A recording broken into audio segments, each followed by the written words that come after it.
With about a day left for the release of Arknights Endfield, let's break down the pros and cons of the standard banner characters and decide if rerolling is really worth it. First, let's talk about Ardelia since she is being given out for free. Ardelia is a universal buffer that can be slotted into almost any team. She is currently also the best healer in the game. Having her on your team makes fights much easier. Her combo inflicts corrosion. Following this up with her skill provides a 25% susceptibility to both physical and arts damage. Even if you do get Ardelia again, it's not a problem, as her first dupe increases the arts and physical susceptibility buff to 35%. Additionally, Ardelia has very good synergy with Lifeng. Lifeng is currently one of the best DPS characters in the game.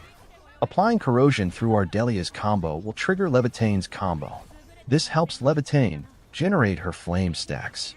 In my opinion, Ardelia is the best standard banner character. The next standard unit is Ember. Although Ember belongs to the heat element, she plays the role of a physical support. Her ultimate grants shields, and she can inflict vulnerable stacks on enemies. These vulnerable stacks can then be consumed using Crush or Breach to deal massive damage. The problems with Ember are that her personal damage is quite low, and she needs to get hit. Getting hit will give her an attack buff, provide healing through her combo. As a sustain, Ember can be used in a decent number of teams. Moving on to physical characters, we have Pog. He is currently the best Vanguard in the game. His skill applies Breach, which increases the physical damage that enemies take. Using Breach activates his combo, helping restore a ton of SP. His personal damage is decent, so he can play as a sub-DPS too. However, he can only be used in physical team comps. If you don't have Pog, Akakori can be used as an alternative, but she is just not as good. So Pog can deal decent damage, restore SP, and amplify the physical damage dealt. Lifeng is another physical unit. Just like Pog, he can only be used in physical teams. He is mainly used for applying vulnerable stacks on enemies. If his skill is used on an enemy that doesn't have any vulnerable stacks on them, then Lifeng applies physical susceptibility. Using a final strike on such an enemy will activate his combo and grant link. The link effect can then be used to buff Lifeng's ultimate and deal massive damage. The problem with him is that he can be replaced by Chen. Although he doesn't apply physical susceptibility or grant the link effect, he is a decent vulnerability applier.